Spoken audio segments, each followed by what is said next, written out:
thank you again for everyone for being here. And once again, for our second time we say today, we thank the valuable support of the Hungarian Cultural Institute in Sofia, the Leeds Institute, with whom we've collaborated and brought two amazing speakers here today. So Christina is Deputy Director of the Ludwig Museum, Museum of Contemporary Art in Budapest, where she played a central role for nearly 3 decades, curating major exhibitions, shaping the collection, and helping the museum grow into one of Central Europe's leading institutions. Today, she will share reflections on how the Ludwig Museum grew from a private donation in 1989 into a major public institution, and what this journey tells us about the responsibility museums serve society and remain relevant in times of change. So please join me in giving a warm welcome to Christina. So, thank you for inviting me. I'm really happy to be here, and I already met some very good friends from the older times, and I hope that this story of our institution will be interesting for those who don't have still a contemporary art museum here. And maybe this story can be an example, one of the examples how it can work in hard circumstances when nobody really knows what to do, how to do a new museum, how to found a new museum. And it happened already quite a long time ago. But I think the first slide is about me, so let's go back to me, my professional background. You can read it here. I studied art history, and from the beginning, I worked in state museums for a very short time in the National Gallery, and then I moved immediately to the Ludwig Museum. So I spent already more than 25 years there. And I also worked as an editor for a contemporary art museum, and I also have lectures at the Pázmány Péter Catholic University. So it's quite a lot of work and a wide range of activities, but it's all about contemporary art. But let's go back to the story of the museum. It was founded in '89, as you have heard of already, and I cannot see this.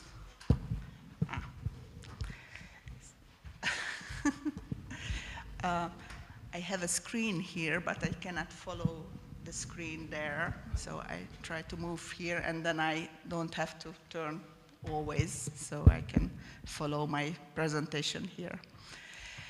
So I will talk about a little bit the history of the museum, and then as we moved from a historical place to a new place 20 years ago, I will talk a little bit about the location of the new museum, because it can be also interesting for this public. And then I show you very briefly the exhibition program of the museum, and one of the main roles recently is to organize the participation at the Venice Biennale, which is one of the most important contemporary art event still. So that's a new task, but we really work hard to do it as well as possible.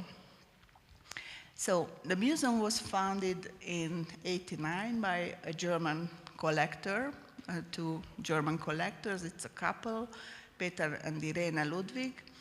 And so they had a bigger network of museums and institutions in Europe before, but mostly in Germany.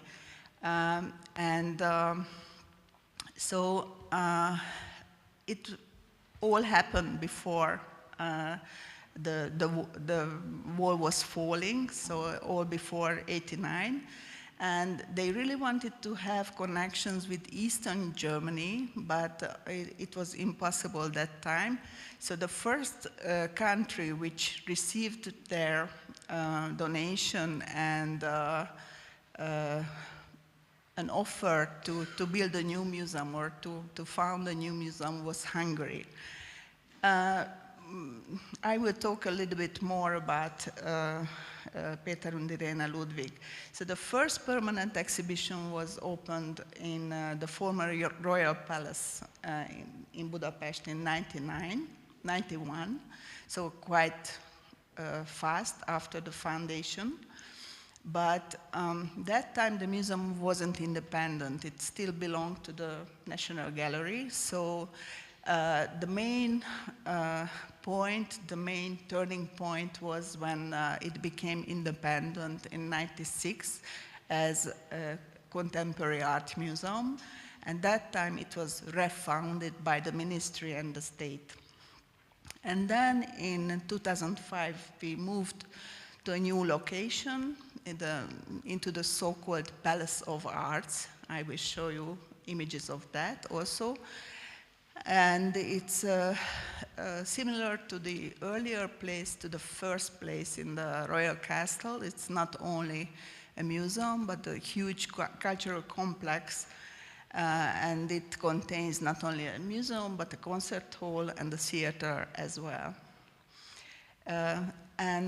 This new location is quite tricky and quite challenging, let's say, because it's a former industrial district of the city, rust zone, let's say. And so when the museum was built, it was not really habitants around, but mostly industrial buildings, and it's changing from slowly, but I will also show pictures on it. So let's go back to the founders. They were quite famous. Unfortunately, Irene also died a few years ago, so, and this year we are celebrating the 100 years old would have been Peter Ludwig, who was born in 1925. So they collected a lot of artworks. You can see the numbers on the screen. And it was not only contemporary art, but all kind of art, from the ancient Egyptian, classical art, porcelains, all kind of very valuable art. But from and they all studied, both of them studied art history at the Mainz University. But on the other hand, the family of Irene Monheim, they had chocolate factories. So that's how the money came from this for acquisitions. And when they married, after Peter Ludwig went to the business of the wife, and he became a leader in many ways. And so he followed this story or history of collecting artworks. But there was, again, a big change in the 60s when he was traveling to the United States, and he met pop art, the pop art artists and the pop artworks, and suddenly he felt that this is his world. He was always thinking about that art should mirror somehow the society, what happens in the society. So when he has seen those artworks which were showing the everyday objects, the industry, the consumer society in their works, he suddenly felt that that's for for the future. We should preserve it. This is his word as a leader of a company, a chocolate factory. So he started to collect and import pop art to Europe. So he was one of the first collectors who imported pop art to Europe. And it became a huge, huge collection. The other love was Picasso, because he has written his doctoral thesis on Picasso's humanity, how Picasso shows the human figure from the beginning till the late Picasso's. And so he also started to collect the works of Picasso, and finally they had more than 800 works by Picasso, some of them graphic works, but also paintings. And it's also interesting that that time when he started to work, not to work, but to collect Picasso, because they never met, so the late Picassos were not considered as valuable artworks. They said, the professionals said that it's like late works, and it's not trendy, not good anymore. And maybe from the 80s, when the new painting started again, they not only the professionals, but the artists considered Picasso again as one of the greatest painters who lived in the art history. And as Picasso was reflecting on the art history always to Velázquez, Rembrandt, El Greco, the new painters started to reflect Picasso. So that's just an interesting story in brackets. It can be also interesting that they collected the Russian avant-garde artists and artworks, but it went together with, they had to buy also contemporary Russian artists at the same time. So it was not allowed to collect Russian avant-garde separately, but if it was like he wants to buy, I don't know, an El Lissitzky, then he should buy a contemporary artist as well. That was the deal. And he was also traveling to other countries, like not only to the Soviet Union, but East Germany, Bulgaria, Hungary, the former countries, Eastern European countries. And he really tried to have deals in all of those countries to give a donation and to found a museum or to cooperate in a way. But in many times he was refused. I mean, especially that was very sad for him that in East Germany they didn't receive his donation in Berlin, in East Berlin. There was a big exhibition, but they sent back everything because it was Western art and not too dangerous for the public, for the scene. But he said that we cannot separate the art like Eastern art or Western art. It's all valuable. So he said because the Eastern European art is also reflecting on the everyday society and the everyday life of those people, which is not really true. It's just partly true because some of them were really propaganda, so not a real mirror of reality, let's say. But anyhow, those were also big collections. So in the collection of Ludwig Museum in Budapest, we also have Bulgarian art, for example, 6, 8 artists at least, and also Russian artists and also East German artists. So finally, he supported 26 institutions and museums worldwide. The most famous and the biggest museum is in Cologne, in Köln, West Germany. The couple was living in Aachen, which is a smaller town. It's very close to Cologne, which is a bigger city.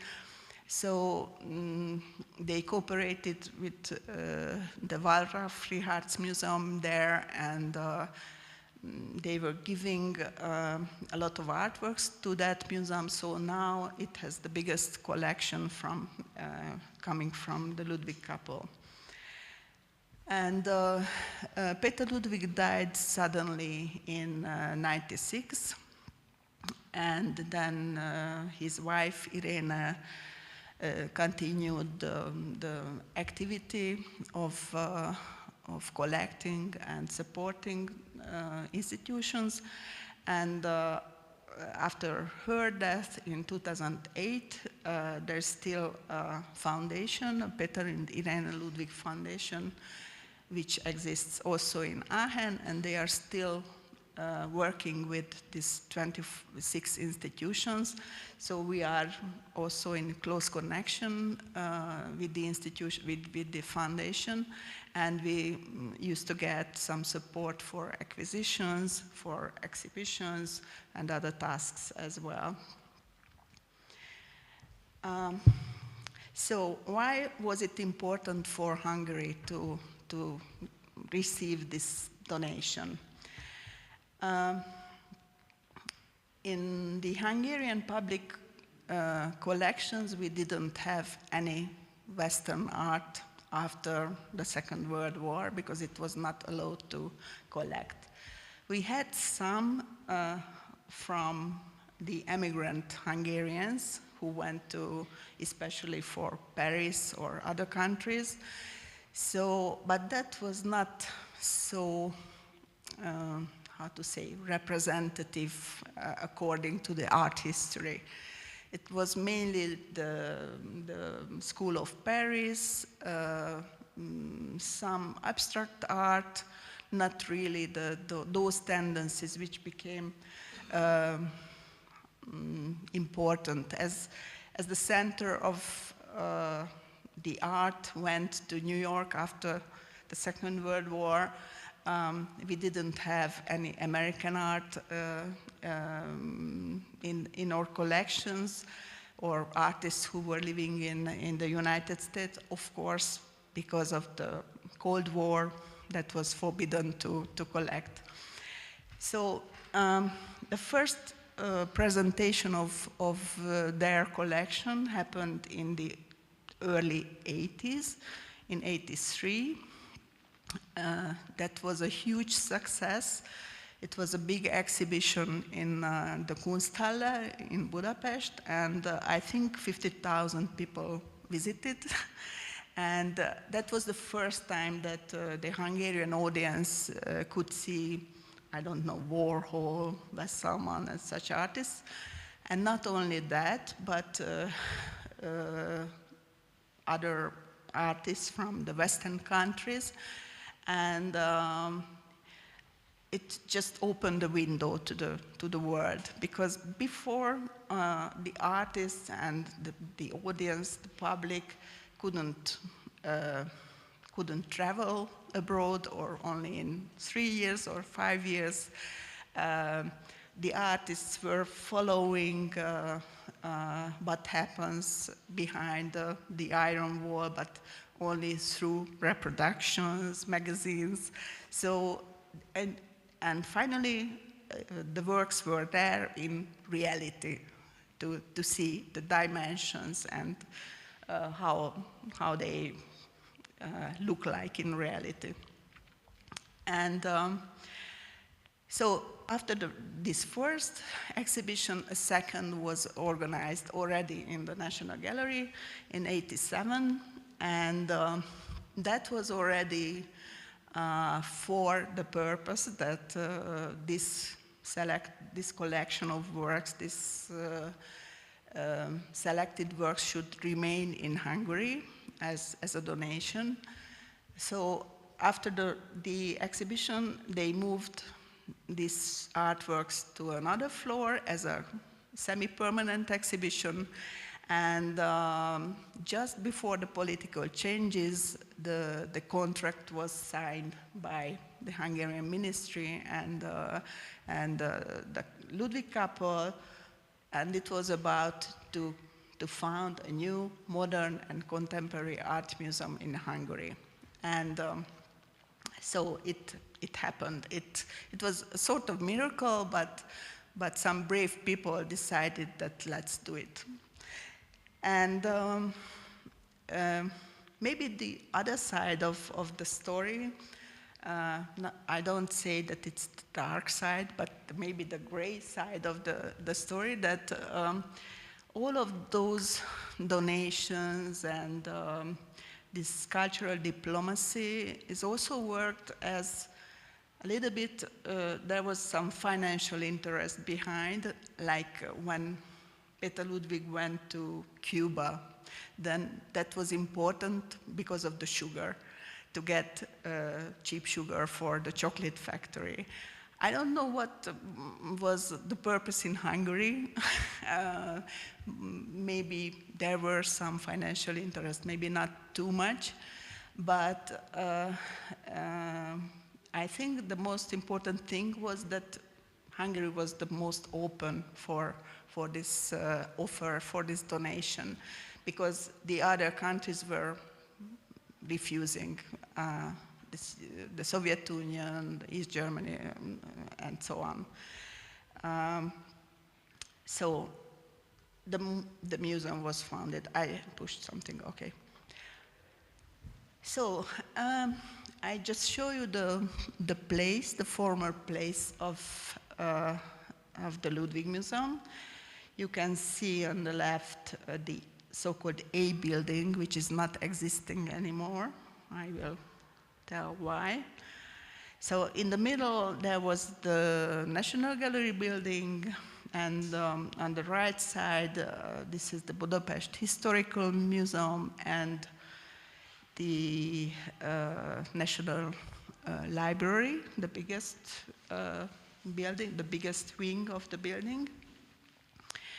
And in this shape, the Royal Palace, the former Royal Palace, was rebuilt in the 50s till the 80s.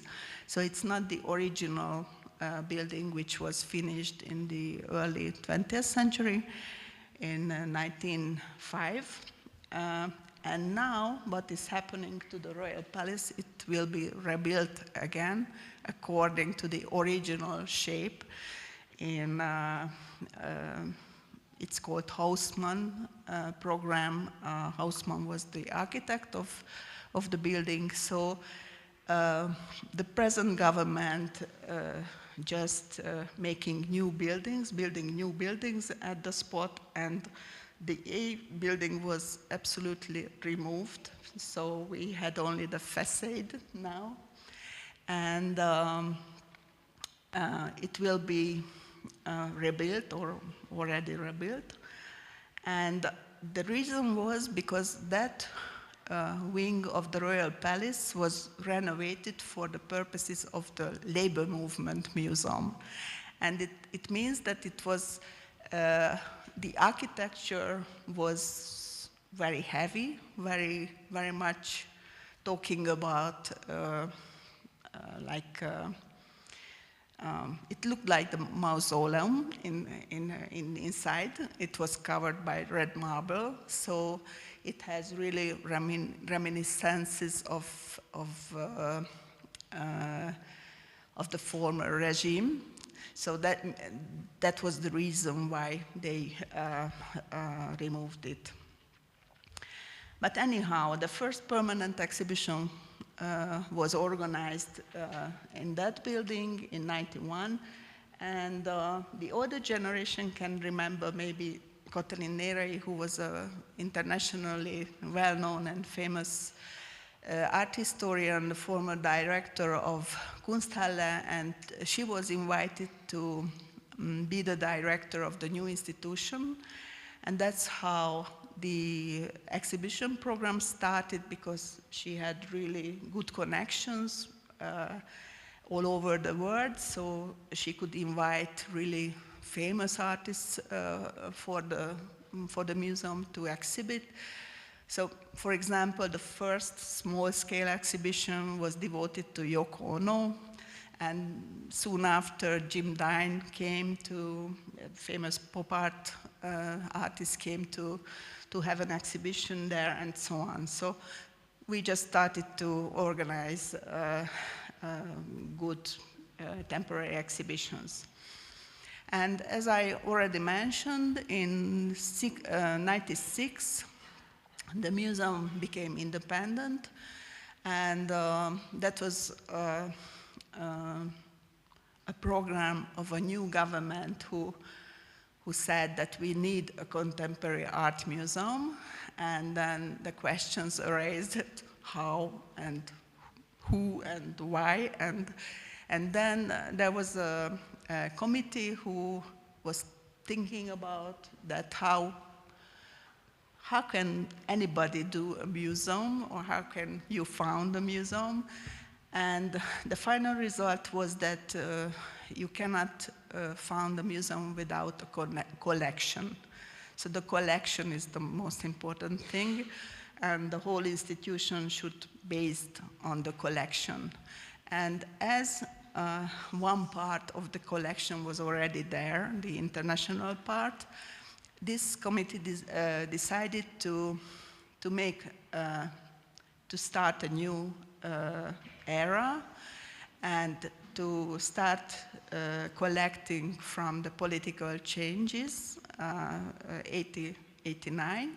So they said it would be an ongoing collection from that time, from new generation, because the original plan was to mix the collection of the National Gallery with this Ludwig donation, but it was not a good idea, as the system of collecting was before 89, like for a long time they were only state acquisitions, so no curatorial decisions, but the state from time to time have bought officially artworks from exhibitions,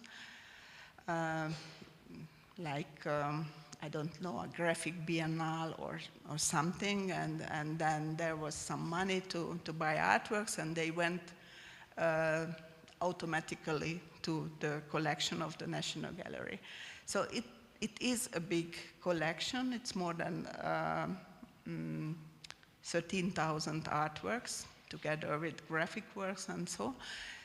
And then it would have been balanced, the two collections.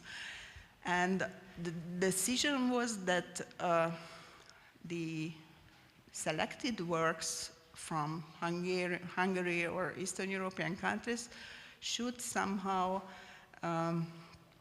align with the international collection, which is really a hard question. I think it can be also a hard question here in Bulgaria, that how to fit together Eastern tendencies, Western tendencies, official art, non-official art, or, I don't know, pop art with, I don't know if there's Bulgarian pop art or not, or something similar. So these questions are always there, that whether we have something in Eastern Europe which is similar to the Western tendencies, or this is something which is absolutely independent, and you cannot compare it to the Western tendencies. But finally, it was the decision to start a new acquisitions, And in Hungary, there was a system from the 50s, 60s, 70s, a cultural administration had this system of 3T, which means supported, támogatott, tűrt, that means allowed, and tiltott, prohibited. And most of the works in the National Gallery's collection was that official category, the supported artists, supported art. And the museum started to collect the two other categories, the prohibited art and the allowed art, or I don't know whether it's the good expression for that, but those who were not fired or sent to abroad, but were not supported, but just were doing their artworks during these decades. Okay, so that's shortly about the collection. I will show you some examples later. But then the end of the story that from this former labor movement museum, which was interesting but not really good for contemporary art, we moved to a new place, and this building already very suitable for contemporary art. It has other functions. It's a white cube building, so we can really work in it very well. Okay, so let's go back to the collection. At the moment, we have more than 1,000 artworks, and we started with this donation and long-term loans from the Ludwig couple, which was altogether 165. And I will show you the highlights of the collection from the 50s to the 80s, which are coming from the Ludwig collection, Picasso, American and international pop art, photo and hyperrealism, art of the 80s, because the donation happened at the end of the 80s, so a lot of works were done in the 80s and collected in the 80s. Neue Wilde, new painting and sculpture, German, French, Italian, Austrian, American graffiti.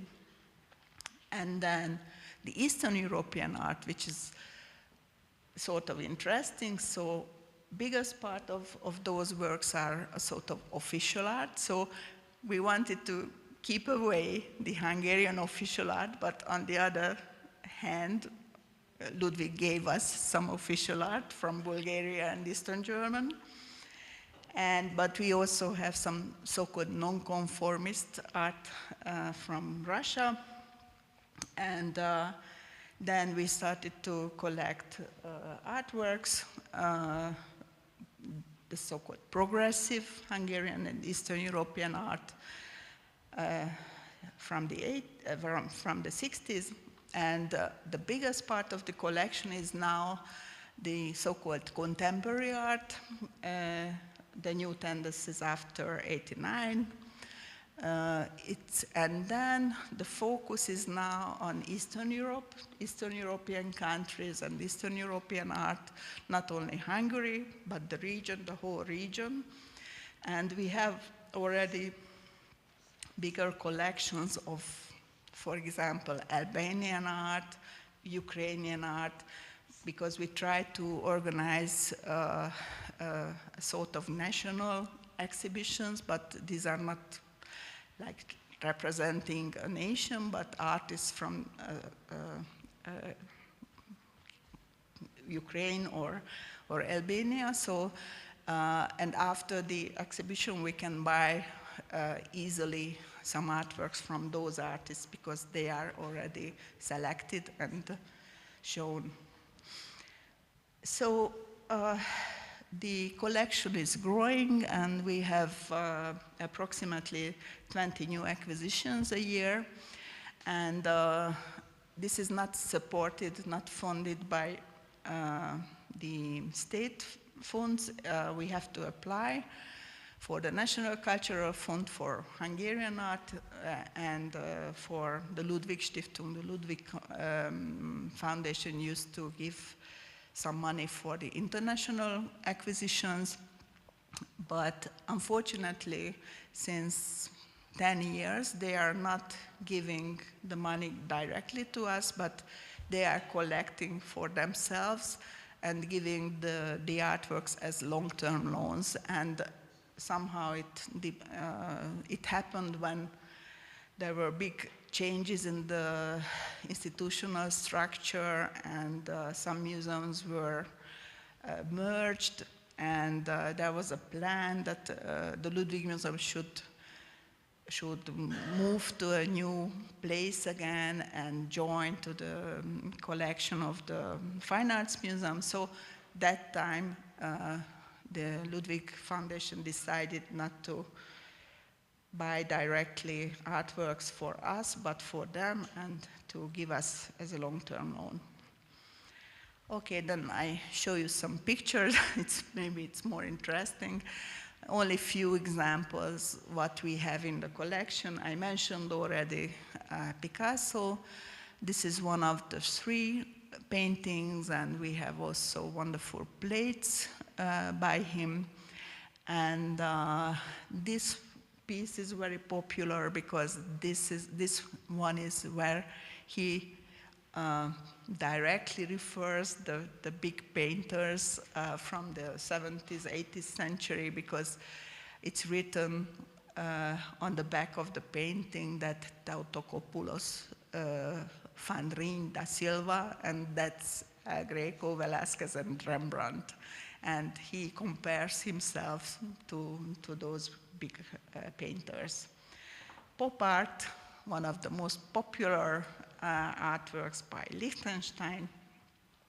Photorealism, that's a very interesting painting by Malcolm Morley, who was a British and English painter, and somehow it gets further than the simple photorealism, as it is, you know, we have this big red cross painted by the artist, and it's a demonstration against apartheid, because the scene is in South Africa, and so it's a protest against that system.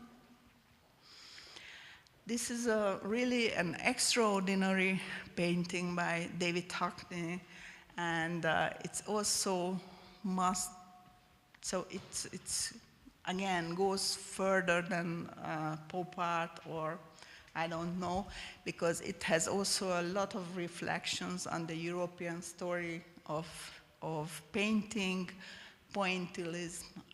It's the interior of the Louvre, so we can see a museum and the museum courtyard and the interior of the museum reflecting on the French painters. So it's really wonderful, and also the perspective, the central perspective, which is very much important for David Hockney, as he studied it for a long time.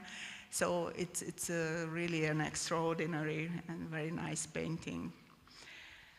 And I mentioned that we have German artists. It's a very early work by Gerhard Lichter, which is in a way figurative, and because it's a window, and on the other way it's an abstract artwork as well. And then some famous artists and artworks from the 80s, like Georg Baselitz or Markus Lüpertz, who is referring to Picasso in this work. And then it's a very special part of the collection, and not so easy to exhibit, but we have some American graffiti artists as well, and it's really interesting why Mr. Ludwig was interested so much in the graffiti art, but somehow it was also trendy and valuable at that time. So we have few of those kind of artworks. But this is again more special because Lady Pink, who is the graffiti artist, cooperated with Jenny Holzer, who is a conceptual artist, American conceptual artist, and so it has a text on it, "Don't shoot civilians," and I think it's very very important to say it now as well. So. Non-conform artists from the Soviet Union, Eduard Steinberg, composition, 79. So it was absolutely forbidden to paint such works, or only for home, not for exhibitions. And it again goes back to the Russian avant-garde. You can see in the corner that reflects on work by Lisitsky. And then the official artists who were the members of the Society of Artists. So Zielinski, Peter Ludwig loved him so much, and also made a portrait of him and the wife. And I shouldn't call it Sozreal art. It's something special, a realistic artwork, realistic style. But on the other hand, it's a kind of allegory on the different ages of people, humans, and there's no husband there, there's no man in the picture, and this is again, it's a reflection on the history of Russia. So the men are depicted only on the frame, so they are missing on the family portrait, from the family portrait, and yeah, you know the story, why. And here, I've heard that Svetlin Rusev was an important figure here in Bulgaria. Maybe he was the head of the Artist Society.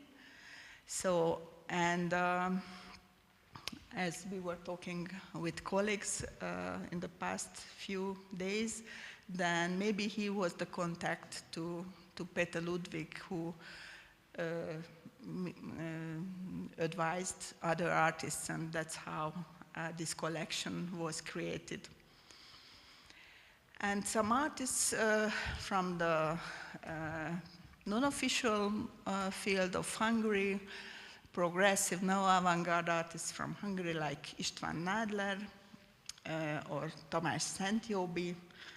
These are all from '68, when we had the first so-called neo-avant-garde exhibition in Hungary, in a non-official place where those artists who are most famous now just started to exhibit.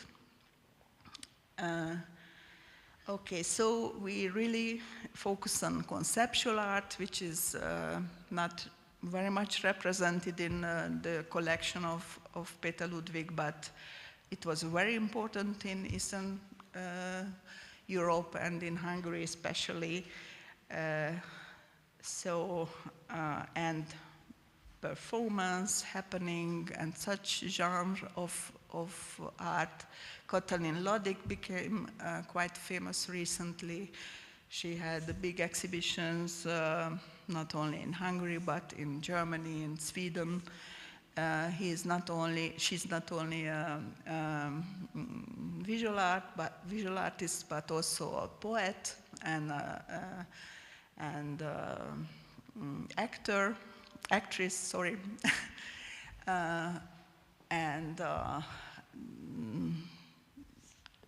we have other artists from the region, like the Croatian Mladen Stilinovic. And here, the final, the last picture is Netko Solakov's work. It's a piece of the Collector of Art, which is a huge and complex installation. Maybe I will talk it about later. But as you can see, at the moment we have works from Albania, Bulgaria, Croatia, Czech Republic, Estonia, and so on. So our collection covers really the region, let's say. And we are really would like to build this collection as much as possible, because we don't see any other institution in nearby who is focusing on this topic so much. And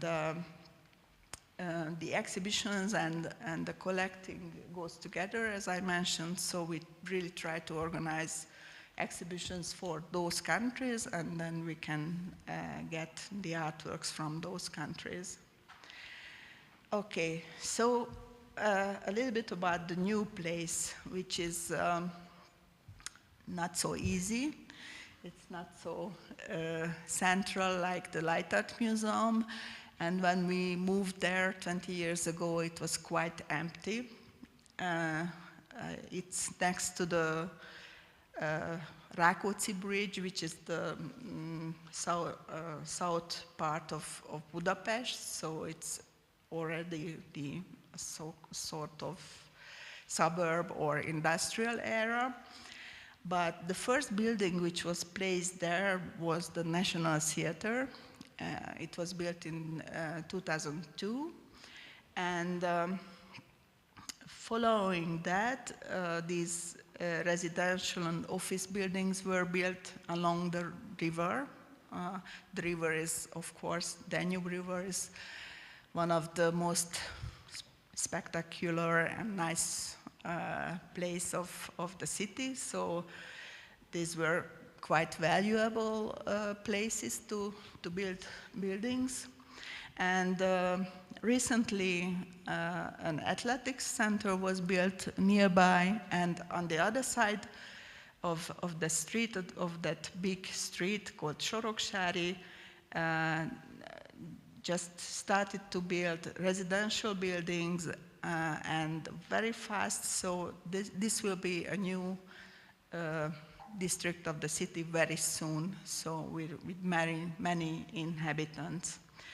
But for 20 years, it was not so easy to operate there, because people felt that it's very much outside of the city. It's not so easy to get there, although it's easy to get there because we have a tram which goes along the Danube, so it's not so far away. But of course, this feeling of the suburb was around. So this is the building, which really, in my opinion, looks like a big cultural house, like in, I don't know, East Germany or something. But on the other way, we like it because we can use it very well. And so in the middle of the building, there's a big concert hall, which is really an important thing, because it has very good acoustics. They have very good program for classical music, jazz, and popular music as well. They invite very good, so they make a very good program.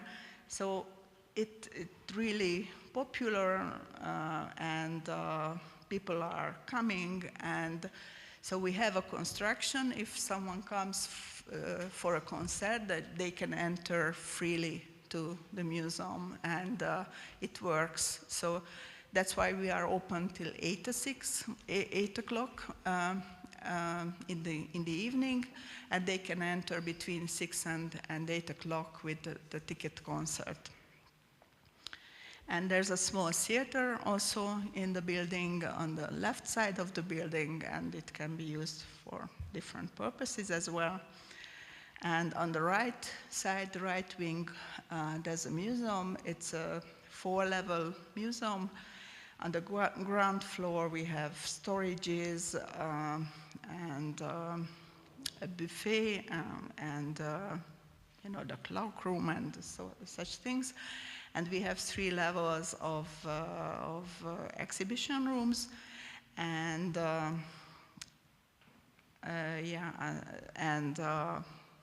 we didn't have any education room or library, such functions in the former building, and when we moved here, then we were able to have such functions as well.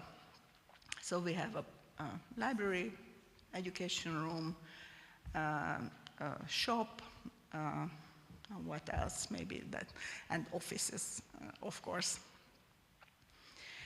So we operate on three levels. Each level is approximately 1,000 square meters. We have 6 to 8 temporary exhibitions a year. And the 3rd level is devoted to the collection, for the permanent collection. And we change it in every 3-4 years. The last one, this time machine, was a little bit longer because of the COVID. We had to close it for a time, and then we opened again. And then we just had a new opening of this Big Bang exhibition, which is a little bit about the history of the collection. And we also have monographic exhibitions. The last big exhibition was devoted to Vera Molnar, who is a pioneer of computer art.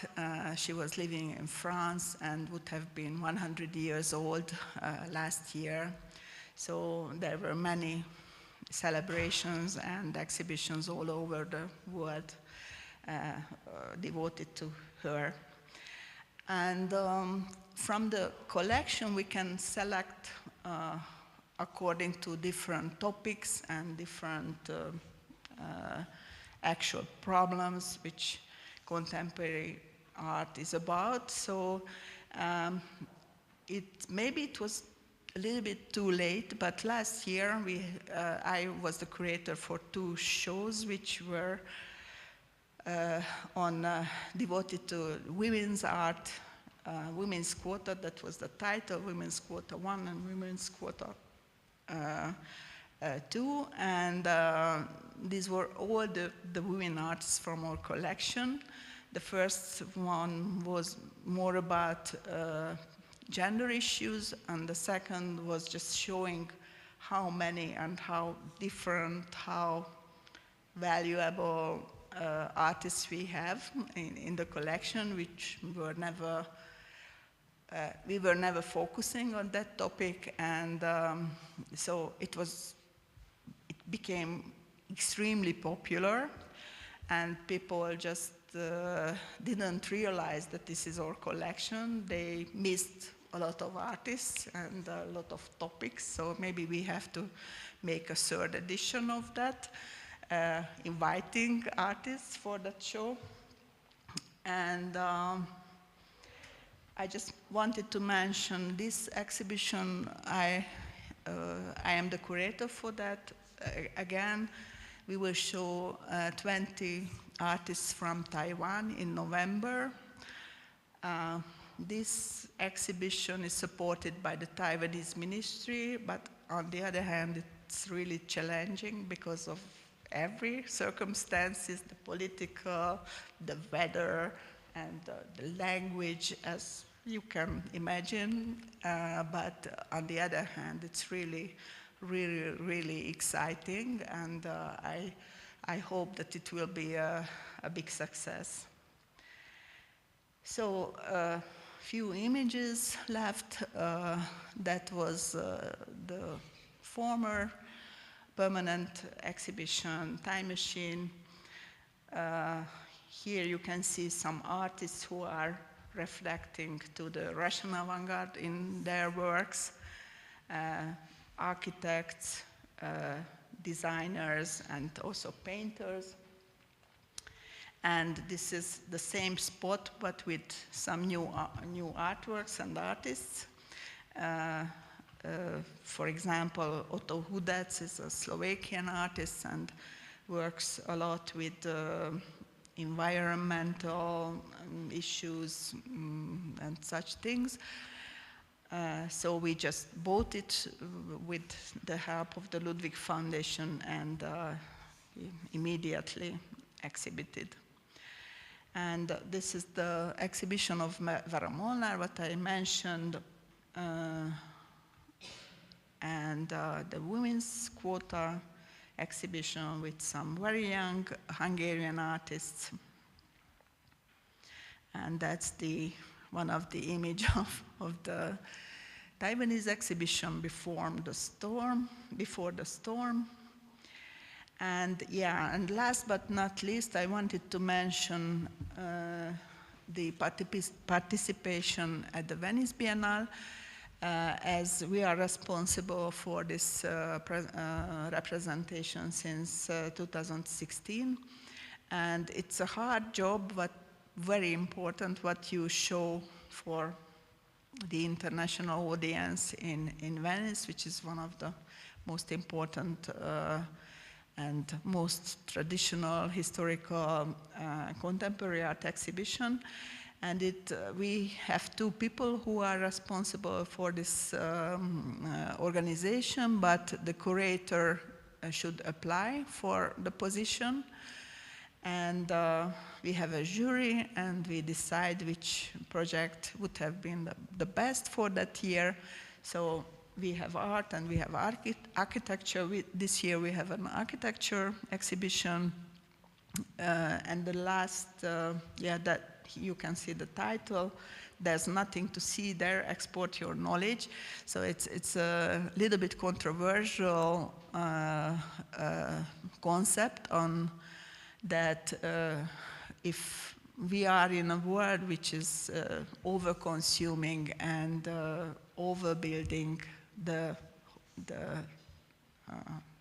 earth, that maybe the architects shouldn't build any more buildings, but they can somehow export the architectural knowledge to other fields. So the Hungarian pavilion is showing 13 people who were trained as architects but went to other fields, like musician, I don't know, Ed Rubik, you know, the Rubik's Cube. He's a famous person, Hungarian celebrity, and all other fields of the society, and they could really use the architecture knowledge in their projects, and I think it's quite an interesting project. And next year we will have an installation by Endre Koronci, which is about a fictional research on the cosmic breath, which fills the entire world. Okay, that's a philosophical thing. So this is the exhibition now in the Hungarian pavilion, and that will be the installation by Endre Koronci. The metal pieces, what you see in this space, they are from the building of the Hungarian Academy of Sciences. This was used for air condition, but it's a very old system, so they removed it. And the artist said that it still gets the breath of all those scientists who were once in the building. So we should preserve it because it's very valuable. So it's a little bit funny and a little bit philosophical thing. So we hope that it will be also successful. Okay, thank you for your attention.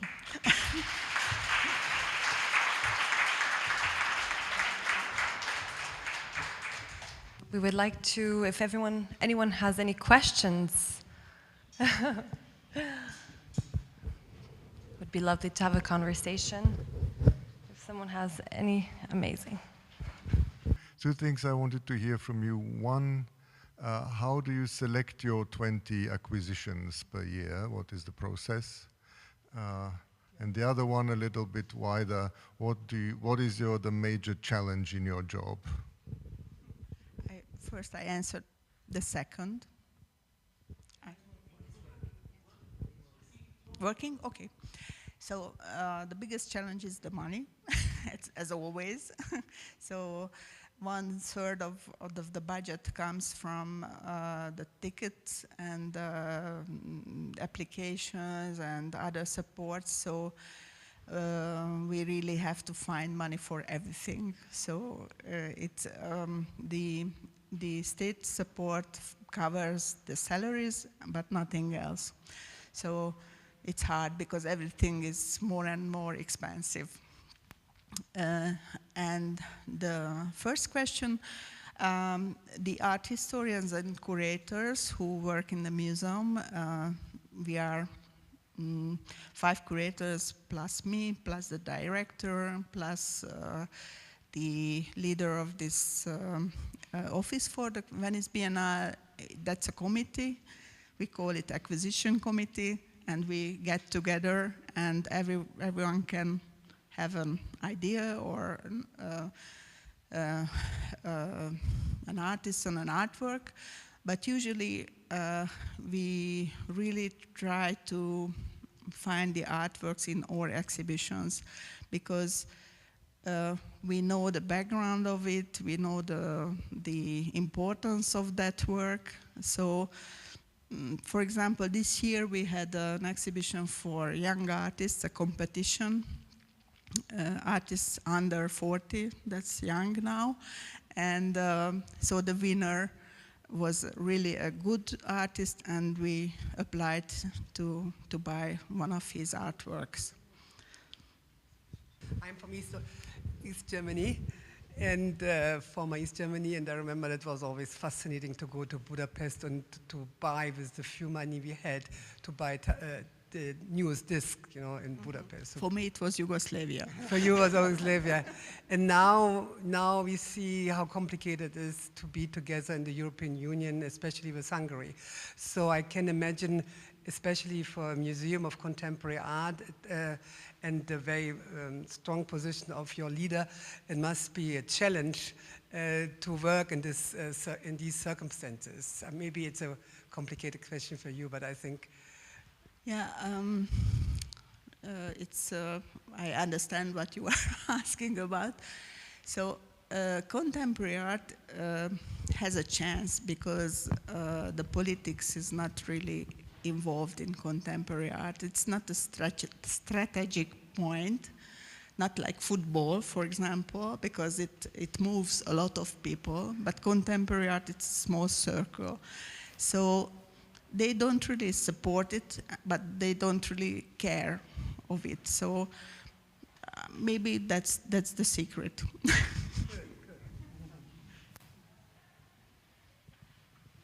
So, for example, a national institution like a national museum or a national gallery, it's more strategic than a contemporary art museum.